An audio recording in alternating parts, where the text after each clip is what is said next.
ഹൈക്കോടതി വിധിയോടെ തേക്കിൻകാട് മൈതാനത്ത് പൊതുപരിപാടികൾ ഒഴിവാക്കേണ്ടിവരുമെന്നത് അറിയിക്കാൻ കൊച്ചിൻ ദേവസ്വം ബോർഡ് വിളിച്ച സർവകക്ഷി യോഗത്തിൽ രാഷ്ട്രീയ സംഘടനകളും ഹിന്ദു സംഘടനകളും രണ്ട് തട്ടിൽ.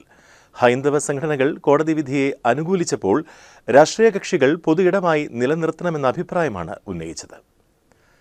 കോൺഗ്രസ്, CPM, CPI, മുസ്ലിം ലീഗ്, കേരള കോൺഗ്രസുകൾ, ഫോർവേഡ് ബ്ലോക്ക് തുടങ്ങിയ കക്ഷികളെല്ലാം മൈതാനം പൊതു ഇടമായി നിലനിർത്തണമെന്ന് അഭിപ്രായപ്പെട്ടപ്പോൾ ക്ഷേത്രാചാരങ്ങൾക്ക് വിഘാതമുണ്ടാക്കരുത് എന്ന നിലപാടിലായിരുന്നു BJP. എന്നാൽ പൊതു ഇടം നഷ്ടമാകുന്നതിന് പരിഹാരം വേണമെന്നും അവർ കൂട്ടിച്ചേർത്തു. വിധിക്കെതിരെ അപ്പീൽ പോകണമെന്ന അഭിപ്രായമാണ് രാഷ്ട്രീയ കക്ഷികൾ പങ്കുവച്ചത്. ക്ഷേത്ര സംരക്ഷണ സമിതി, പൂരപ്രേമി സംഘം, ഹിന്ദു ഐക്യവേദി, VHP, RSS തുടങ്ങിയ സംഘടനകളെല്ലാം ഹൈക്കോടതി വിധിയെ സ്വാഗതം ചെയ്ത് ക്ഷേത്രാചാരങ്ങൾക്ക് പ്രാധാന്യം നൽകി മുന്നോട്ടു പോകണമെന്ന നിലപാടിലായിരുന്നു.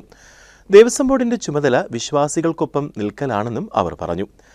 അപ്പീൽ കൊടുക്കാൻ തീരുമാനമെടുക്കാനല്ല കോടതി വിധി അറിയിക്കുന്നതിനായാണ് യോഗം വിളിച്ചതെന്നായിരുന്നു ആമുഖ പ്രഭാഷണം നടത്തിയ Cochin Devaswom board president K. Raveendran വിശദീകരിച്ചത്.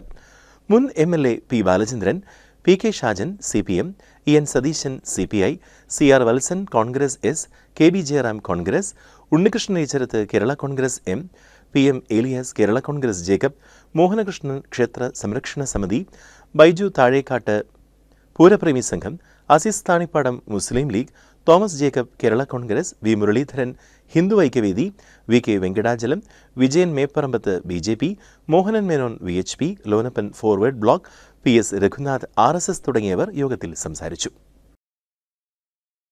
കേരളത്തിലെ ഏറ്റവും വലിയ ഷോപ്പിംഗ് ആഘോഷം ഇനി നിങ്ങളുടെ സ്വന്തം സീമാസിൽ. തൃശൂർ, അങ്കമാലി ഷോറൂമുകൾ ഇന്ന് തന്നെ സന്ദർശിക്കൂ.